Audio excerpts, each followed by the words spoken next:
Hello and welcome. Many thanks for joining me on this snowy Friday.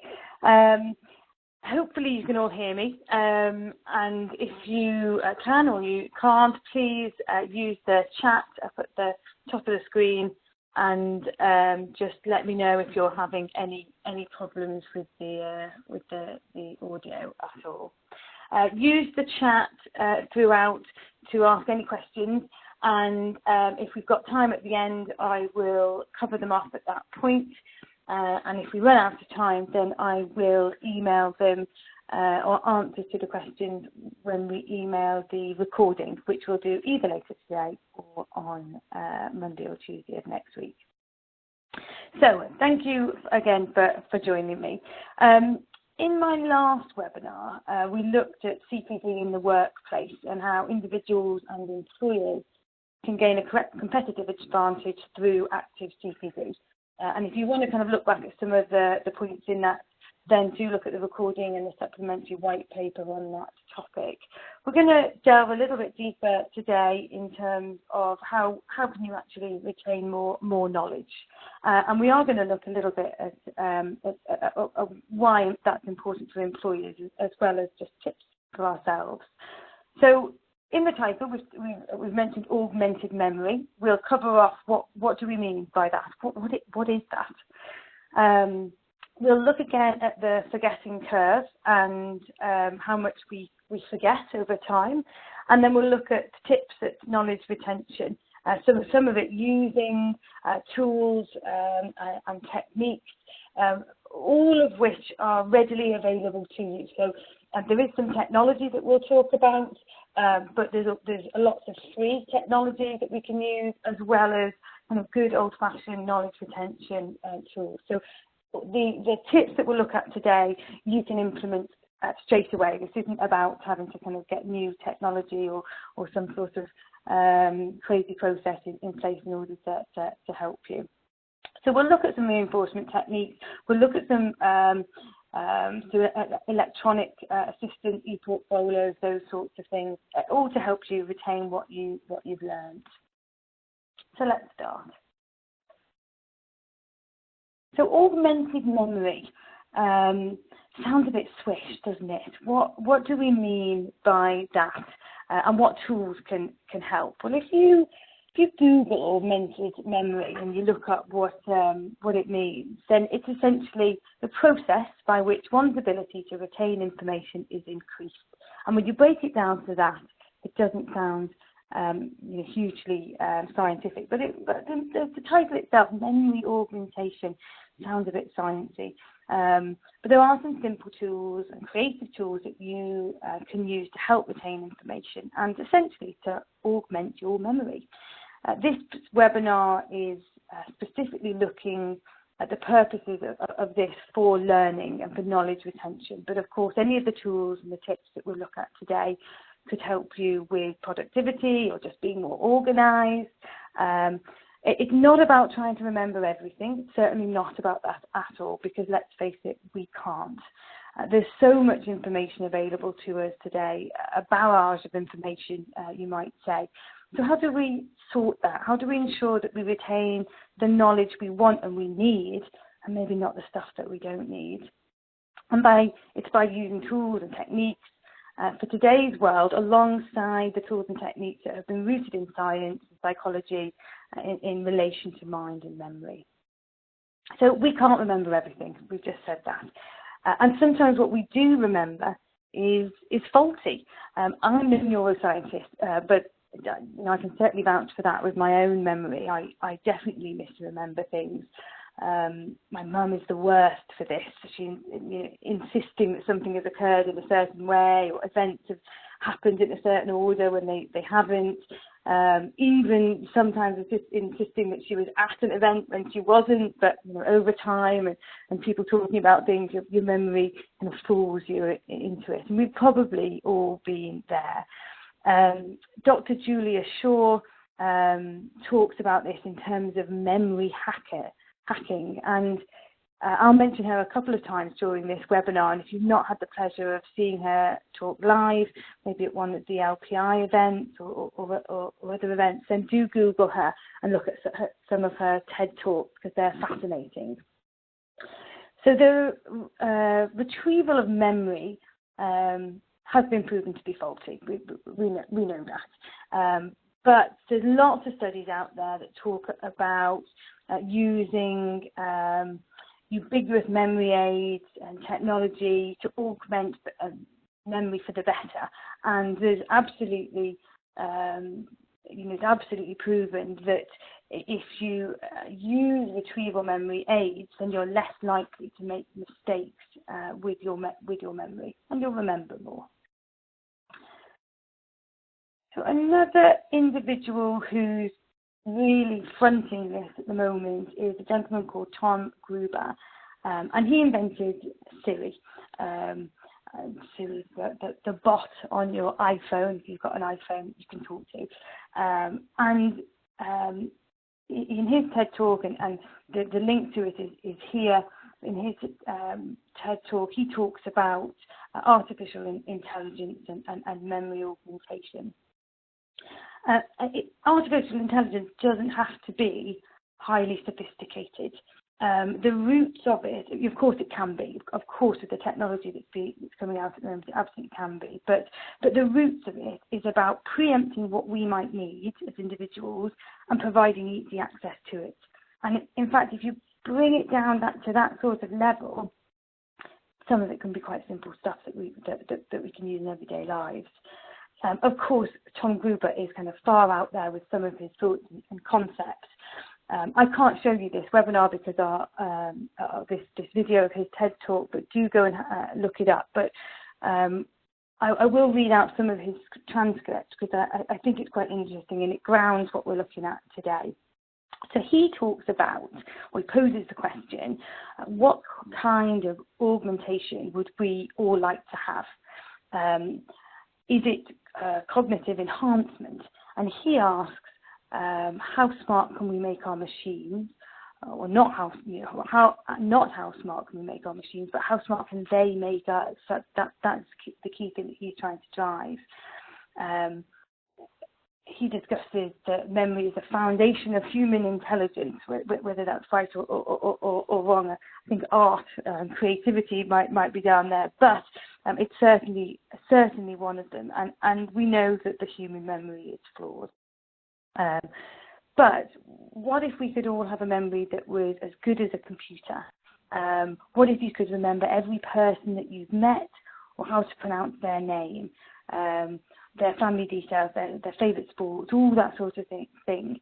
And he discusses looking at AI and how that can look at the interactions you've had over time and help you reflect on those relationships.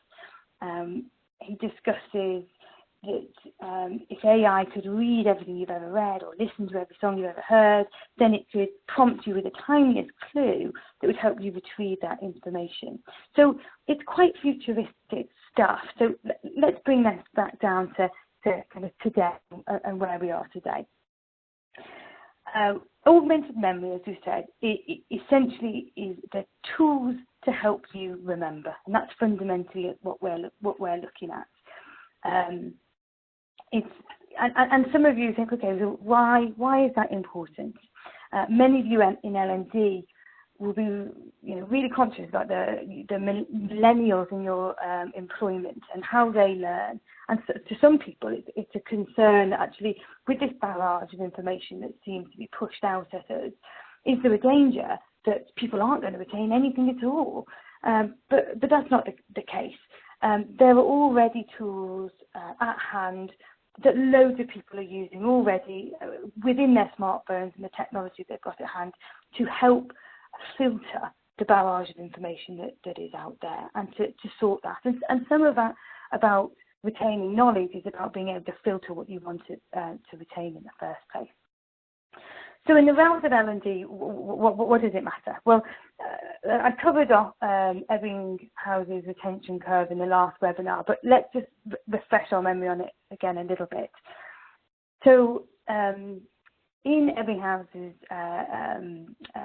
retention curve, because of the science that he'd done and the research he's undertaken, he'd proven that in the majority, without any aids, without any techniques to help you remember, most people, if they've been in a learning environment, within 1 hour will have forgotten about 50% of what they've learned. Within 24 hours, they'll have forgotten about 70%. And within a week, they'll have forgotten, on average, about 90%. They're big, big numbers. So if it's proven that we forget about 90% of what we've learned, we don't use techniques and processes to aid retention, then, additionally, that will have a knock-on effect with individuals and employers trying to put us through training and enhance the organisation. Later in the webinar, we will have a look at the elephant in the room, essentially, and that's what this forgetting curve might mean for L&D budgets. But let's look at individuals and the tips that we want at the moment. So if you are adding tips and techniques into remembering, then you're essentially pulling up that curve to re-remember. Now, it could be reviews or reflection or practice or reminders, any of those. The order on the screen is not the order it needs to be, but any sort of retention or reflection, or reminder will help. It might not bring us back to 100% of what we've been shown, and as we said, we can't remember everything, but it is going to increase taking something from a short-term memory to a long-term memory and really embedding it.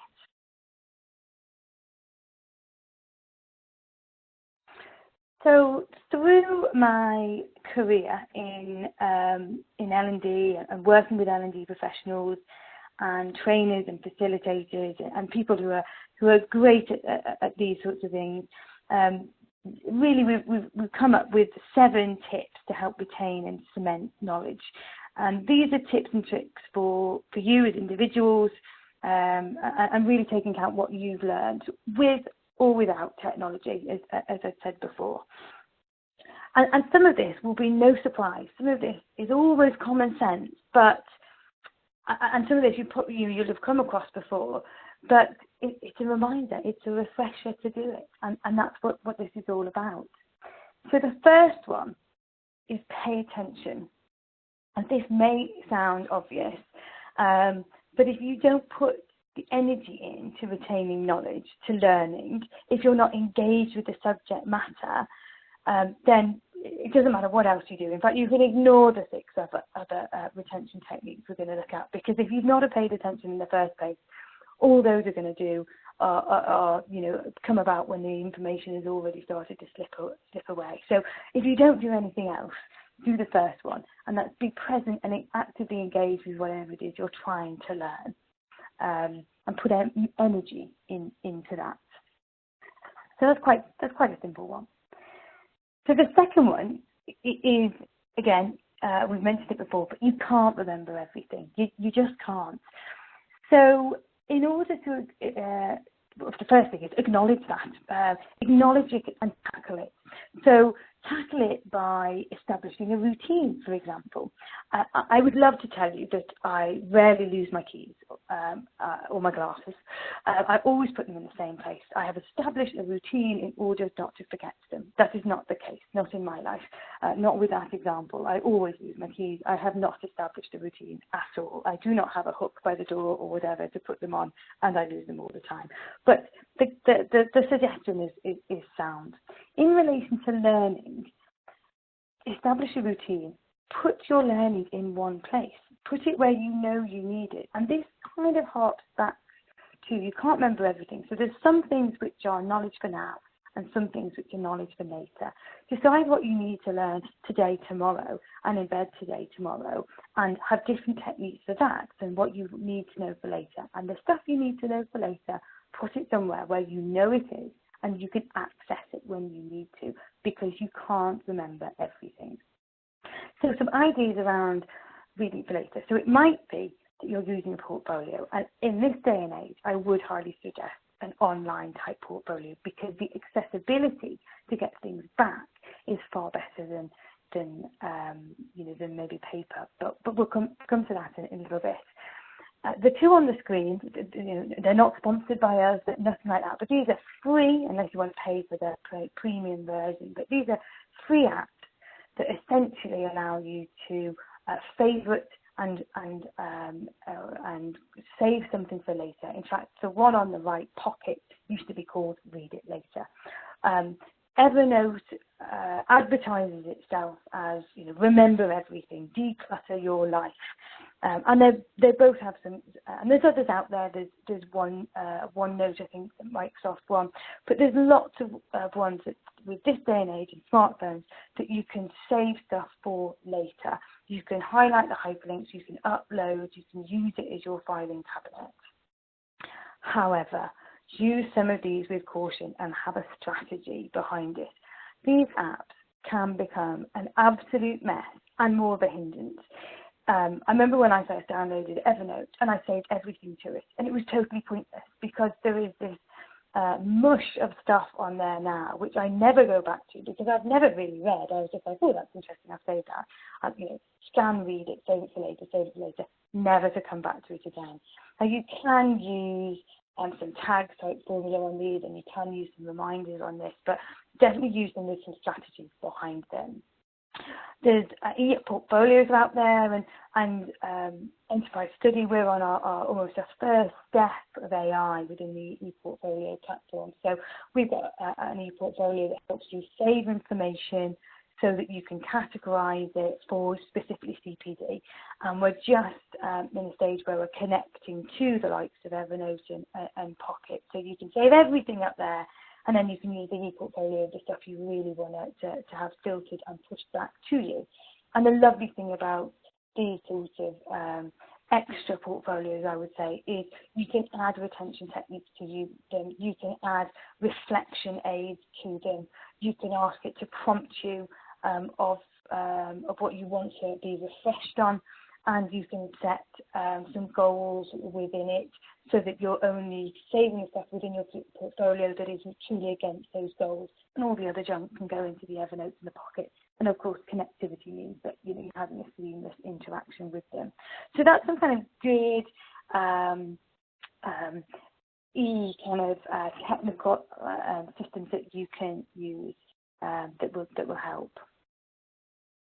The third one, so small, manageable chunks. And if anybody's come across Paul Matthews at People Alchemy, he is a great one for talking about small chunks. If the task is too big, it will not get done.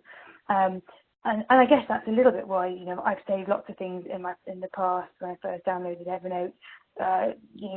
Big white papers. Oh, I'll come and read that later. It was too big. I was never going to get back to read it later.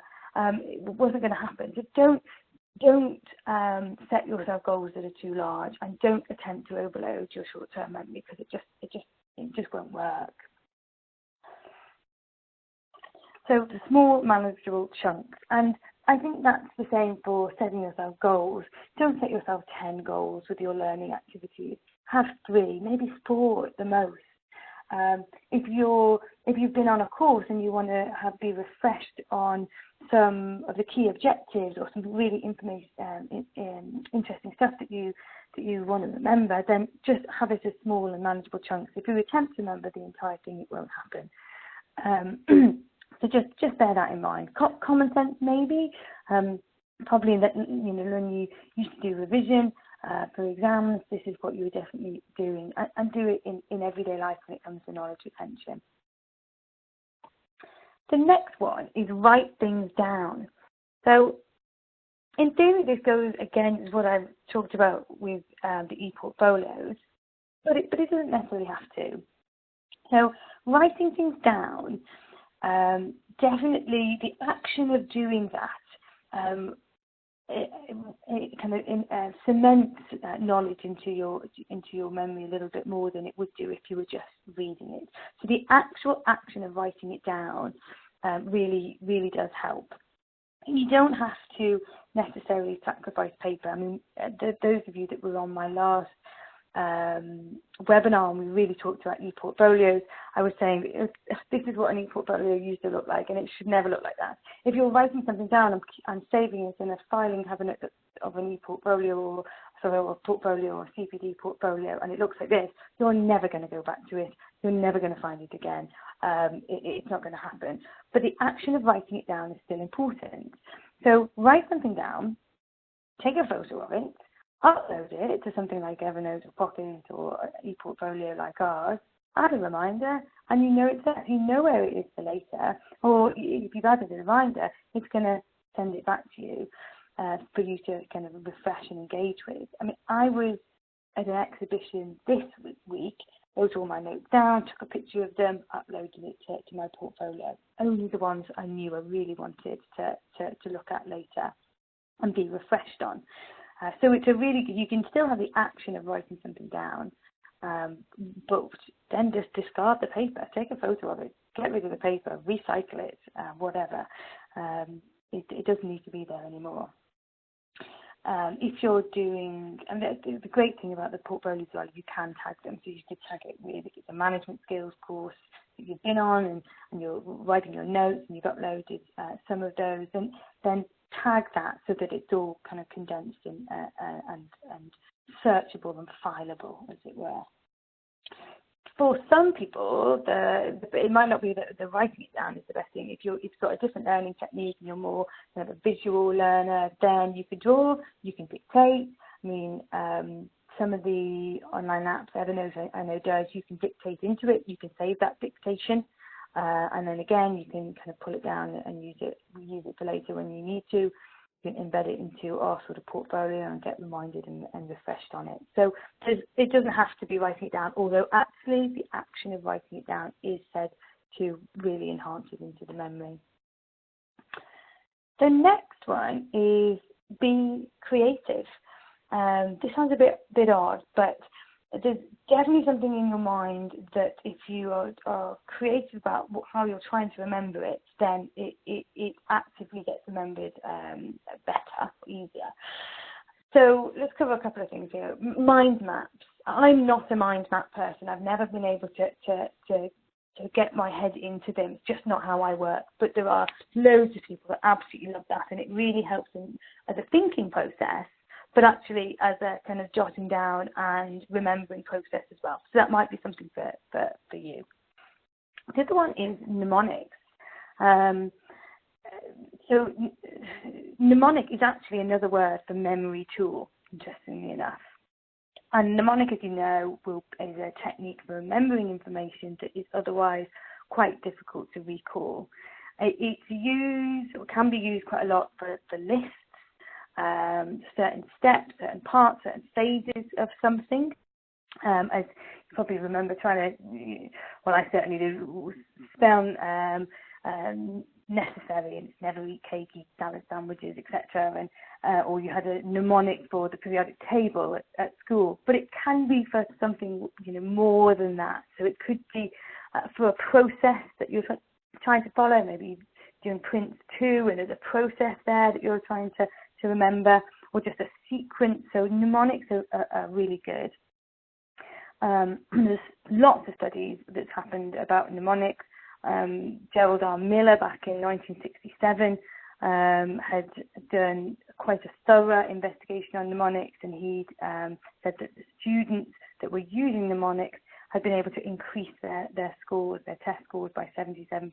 So that's interesting, but you need to be creative about the mnemonic itself. That needs to be unforgettable. So it needs to be weird, it needs to be amusing, and the limit really is your imagination. I mentioned Dr. Julia Shaw earlier. She's a psychological scientist at the University College London. And again, if you haven't had the privilege of seeing her live, then do Google her. She calls herself a memory hacker, and she's got a number of books out there. She, in one of her talks recently, discussed a gentleman called Eric Legg and his research on memory palaces. And this is really interesting research as well. So memory palaces are a really old technique on remembering and memory. And they're basically using visual mnemonics in order to remember quite complex scenarios.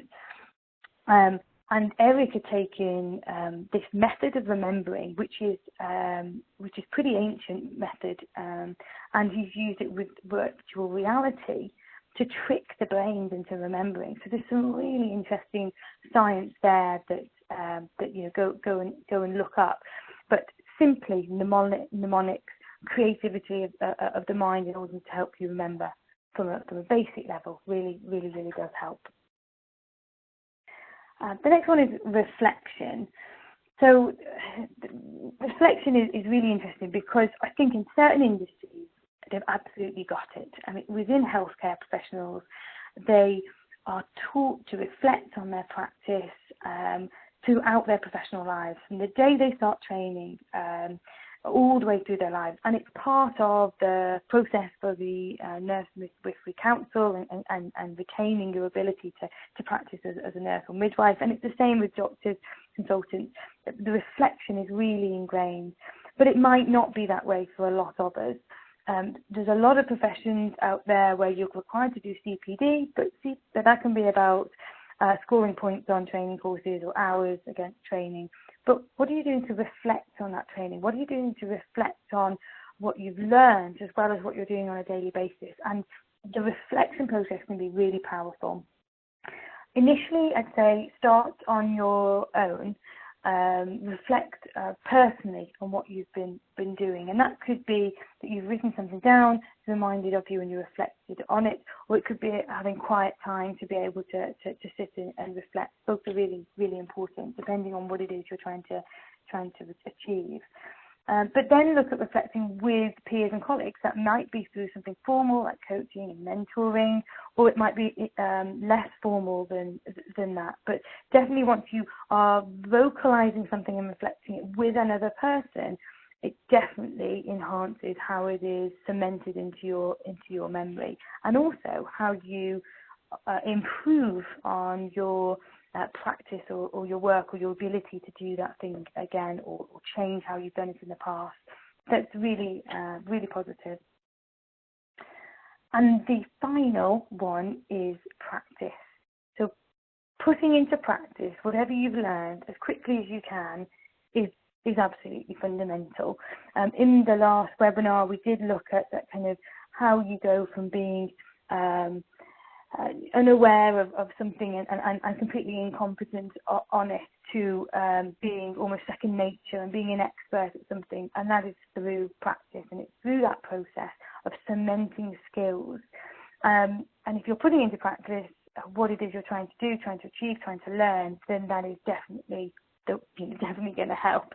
Some things, of course, that we learn aren't the sort of things that get put into practice, but take it as you like. But it is key. If whatever it is that you've learned, if you are able in some manner to be putting it into practice, then it's going to cement in your memory, and you're also going to become more proficient in it. I talked earlier about the elephant in the room, and there's this question mark of, okay, so this is all good stuff for individuals, some lovely tips. So what does that mean to the organisation? What does that mean to L&D? But if you look at that 90% that we talked about earlier, if 90% of learning is forgotten in the week, I would pose a question: does that mean that 90% of learning budgets are potentially forgotten, or a good proportion of anyway? Are you giving your individuals the time when they've gone on a course to go back and put that into practice, to reflect on it? Are you helping them to cement it? Because if you're not, is there a big question mark about the budget that you're putting in place for training, and can you do more? There's some lovely systems out there that can help with this. So there's a product called Clever Nelly by Elephants Don't Forget, that as facilitators or instructors or part of the L&D department can help by adding prompts that will follow up for after training, and they're sent to the individuals. There's also lovely systems by People Alchemy that help to embed learning. But not everybody and not every L&D department has got the time to do that with every course course, that's just not the case. So what other techniques can you be doing that cost nothing, really, apart from maybe time, but that time is valuable, in terms of helping your employees? I mean, even the likes of you and something like Pocket or Evernote, they can do that on an individual basis, or you get premiums, or at a really low cost you can look at the sort of e-portfolios that we provide. But even outside of that, you know, the other things like helping to build retention aid, allowing time for reflection, empowering individuals to take control of their learning, and not everything should be pushed. I think there's definitely an acknowledgement from employees that actually, yes, there's certain training that needs to be pushed to individuals that are maybe in line with new objectives or changes in role, etc., etc. Of course, that's the case. Compliance training certainly needs to be pushed and encouraged, but there's lots of other learning that an individual can self do that helps them increases their career, all that sort of good stuff. But that doesn't mean to say that as an employer you shouldn't help support that, because as we all know, motivated and engaged individuals are going to be far more productive to the organisation, and they're also more likely to stay with the organisation, and that's far better than losing individuals along the way because their employer isn't as engaged with their learning and their career path. So there's a bit of further reading if you wanted it. So I've covered a couple of different, or mentioned a couple of different people today, Julia Shaw being one, Eric Legg. There's a white paper that we've written on supporting CPD in the workplace, and there's a really good book. It's in draft, but you can download it from the People Alchemy website about learning transfer at work, and there's some really good resources on People Alchemy as well. So if any of the things that I've discussed today have kind of sparked an interest, then do go look them up. We'll be sending the recording out, and all of these details will be in with there once you get that. Of course, if you want to know any more on what we do within our learning portfolio, e-portfolios or learning platforms, then please feel free to give us a call, link in with me on LinkedIn, or email my colleague Matt Puddy. Give us a call and ask for either of us. So I've been delighted to have you with me today. Thank you so much for your time and your efforts on this snowy afternoon. Hopefully you're not too snowed in. We are, but there we go. And thank you again. So if you have got any questions or anything you need to ask, then just ping us an email. Many thanks. Bye bye.